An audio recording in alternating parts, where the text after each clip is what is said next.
Okay, so get this. You've handed us like the foundational text of Chinese medicine, the Yellow Emperor's classic of internal medicine. Mm-hmm. And we're diving into chapter 47. Okay. And let me tell you, it's packed with these intriguing cases that'll make you see the body in like a whole new light. It's fascinating.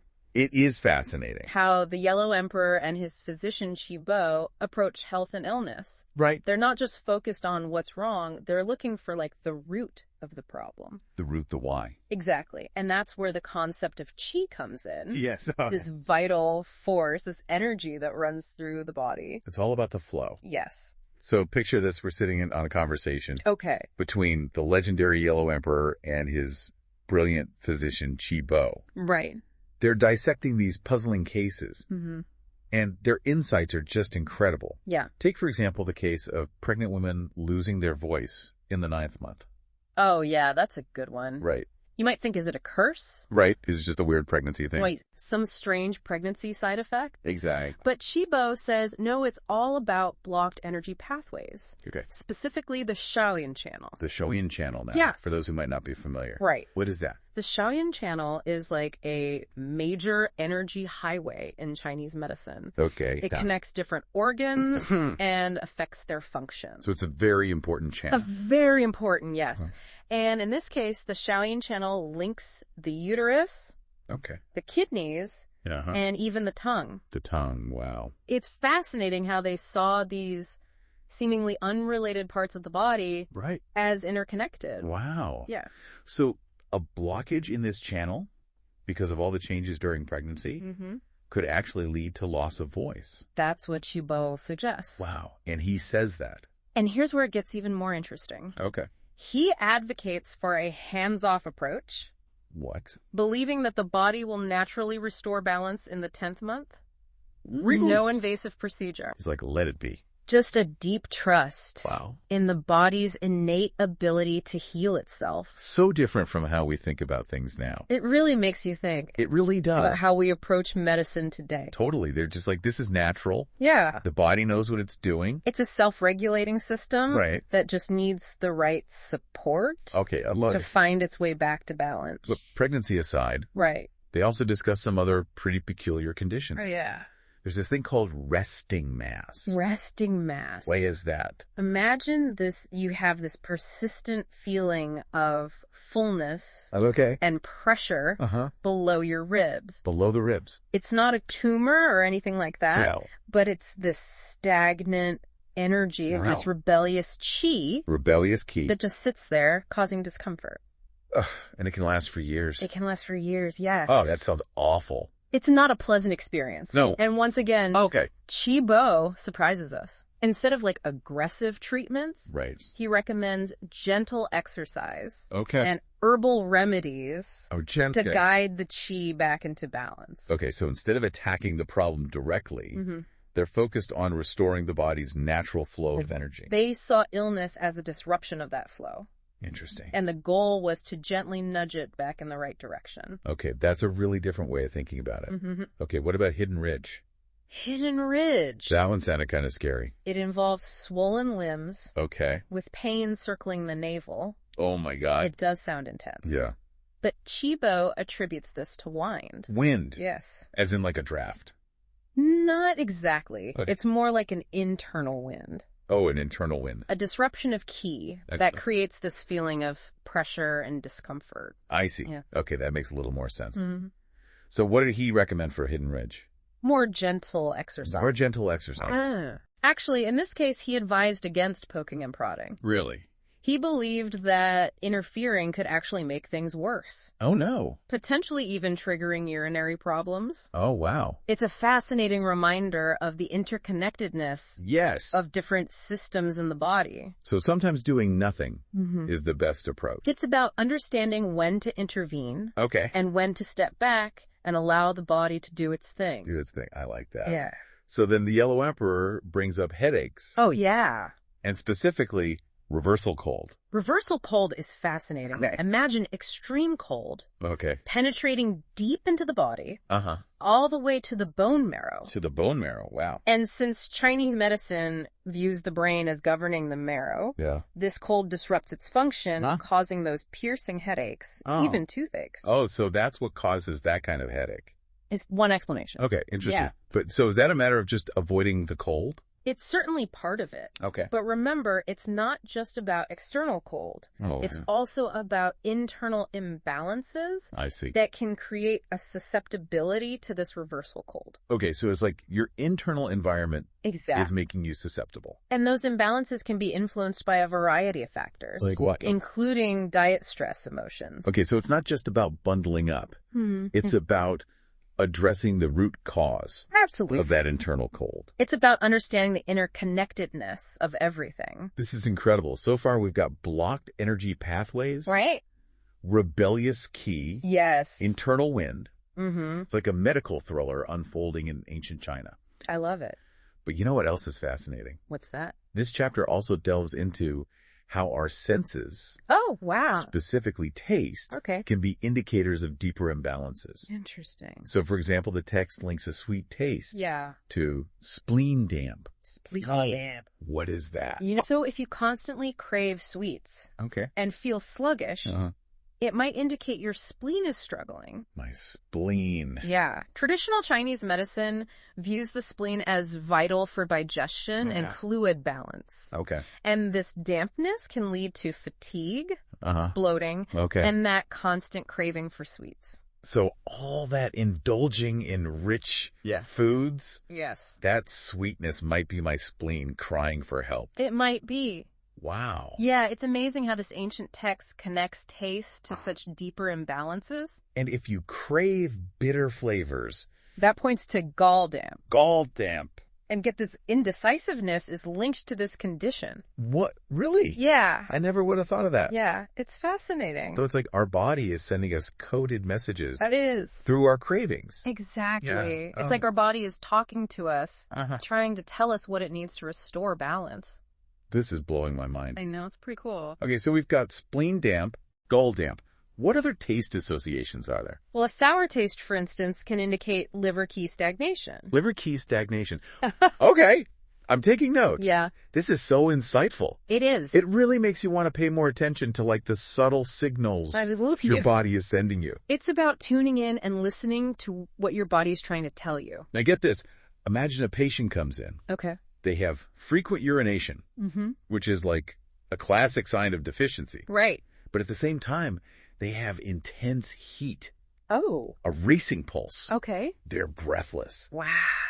Talk about mixed signals. That's right. What's going on? This is where the concept of 5 excesses and 2 deficiencies comes into play. 5 excesses and 2 deficiencies. It's basically like your body is in a tug of war. A tug of war. Between too much energy in some areas and not enough in others.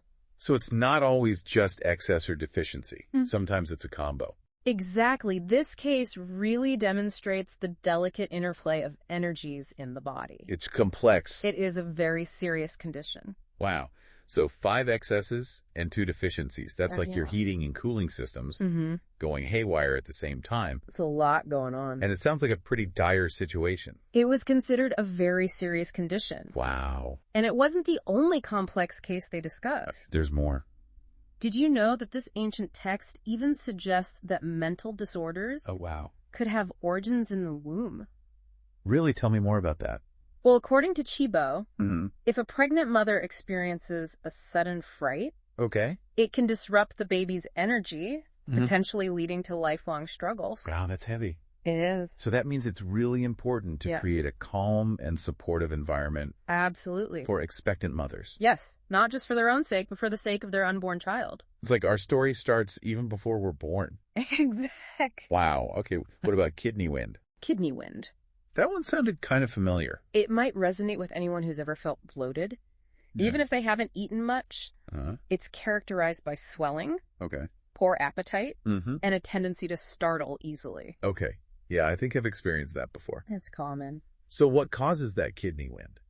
The text connects it to an imbalance in the kidneys. Okay, the kidneys. Which play a crucial role in fluid balance and overall vitality. Okay. In Chinese medicine, they saw the kidneys as far more than just organs for filtering waste. Oh, really? They were seen as the root of our life force. Wow. The foundation of our energy. So an imbalance in the kidneys can affect, like, our whole system. Yes. Wow. It can manifest in a variety of ways, both physically and mentally. This is amazing. This one chapter alone is packed with so much wisdom and insight. It is. It's like they had this incredible understanding of the human body. They did. That we're only just beginning to rediscover today. I agree. There's so much to learn from these ancient texts. Okay, so we've covered a lot of ground. We have. In this first part of our deep dive. Mm-hmm.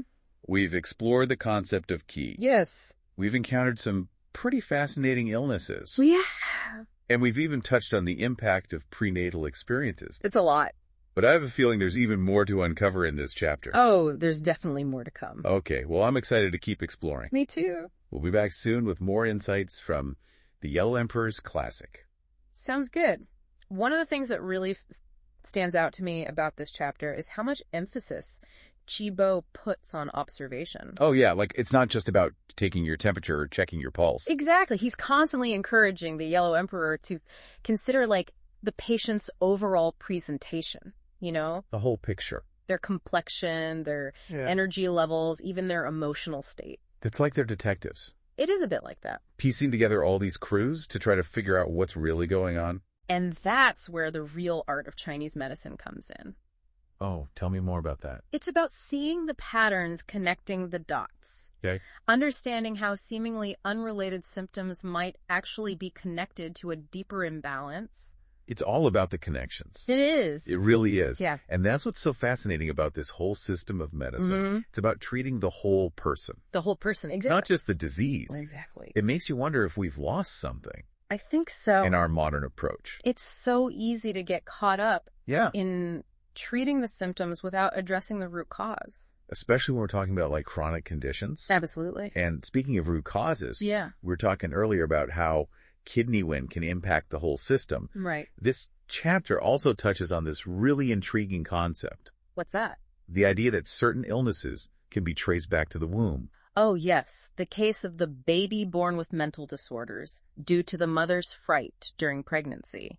That was so powerful. It really makes you think about the impact that our prenatal environment can have on our lifelong health and well-being. It's like our story starts even before we're born. Exactly. And it highlights the importance of creating a calm and supportive environment. Oh, absolutely. For expectant mothers. For both mom and baby. Yes, not just for their own sake, right, but for the sake of their unborn child. And this makes me think about how much emphasis we put on things like nutrition and exercise during pregnancy. Yes. But what about our emotional well-being?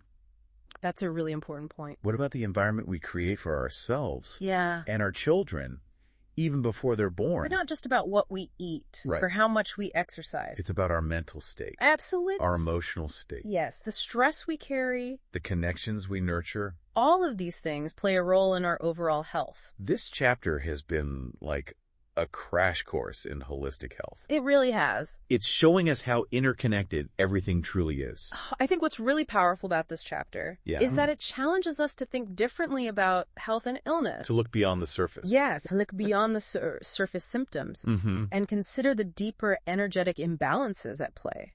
To remember that we are more than just like a collection of parts. Yes, we are complex beings. The vital force flowing through us. Exactly. And to appreciate that sometimes healing is not about aggressive intervention, but about understanding, supporting, and allowing the body's innate wisdom to guide the way. Exactly. And who knows? Maybe by delving into these ancient texts, we can rediscover some of that lost wisdom. And apply it to our modern lives. Exactly. I love that idea. Me too. So as we wrap up this part of our deep dive, what's resonating with you, dear listener? What new perspectives have you gained? What stands out to you about this ancient approach to health and healing? What wisdom can we carry with us from the Yellow Emperor's conversation with Qibo? You know, it's amazing to think that like thousands of years ago, they had such a deep understanding of the human body. It is amazing.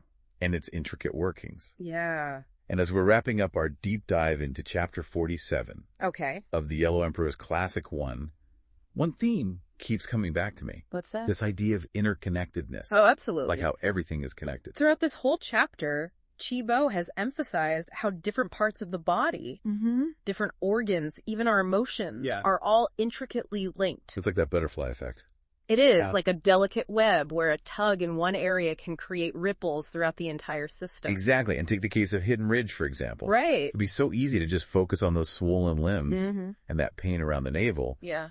But Chibo revealed a deeper connection. He did. To wind lodged in a vital area, potentially affecting the large intestine. Yeah, it's a reminder that what we see on the surface might just be the tip of the iceberg. Right. And understanding that is crucial for effective treatment. Absolutely. Because addressing only the symptom without considering the underlying cause might provide temporary relief. Yeah. But it won't truly restore balance. It's like putting a bandage on a wound without cleaning it properly. Oh, that's a good analogy. You know, it might look better for a while, but the problem is still there. Right. Festering underneath. Festering underneath the surface. It makes me think about how often we try to just push through discomfort or mask symptoms with quick fixes. We all do it. Instead of really listening to what our bodies are trying to tell us. Absolutely. It's so easy to fall into that trap. It is, especially in our fast-paced modern world. It really is. But this chapter reminds us to slow down. Right. Pay attention to those subtle signals our bodies are sending us and approach healing with a more holistic perspective. And this chapter also made me realize how much our modern lifestyles can contribute to these imbalances. Oh, for sure. The constant stress, the processed foods, the lack of movement.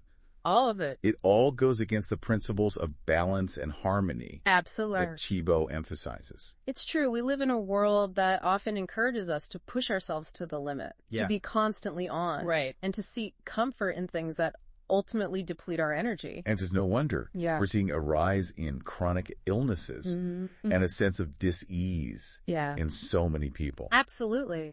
So what can we do to cultivate that balance in our own lives? Well, Chibo offered some practical advice, like incorporating gentle exercise, mindful eating, and paying attention to our emotional well-being. Yeah, those are all good things. He also talked about the importance of living in harmony with the seasons. Oh, that's interesting. Adjusting our activities and diets. Yeah.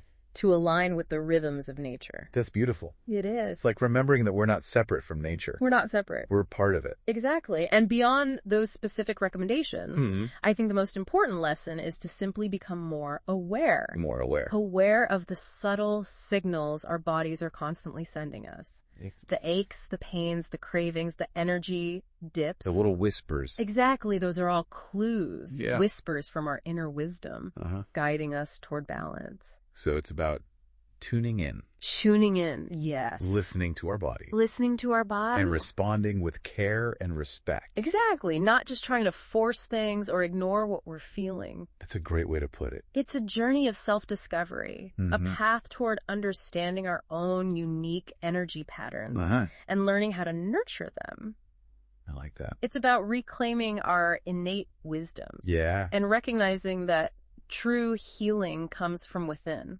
This deep dive has been such a fascinating exploration. It has been. And I feel like I've learned so much. I have too. It's incredible how relevant these ancient teachings still are today. Absolutely. And I hope this exploration has inspired you, dear listener. Yes. To embark on your own journey of self-discovery and healing. To pay attention to those whispers. Yes, those whispers of your body. To seek balance in all areas of your life. Exactly. And to remember that you have the power to create vibrant health and well-being. Beautifully said.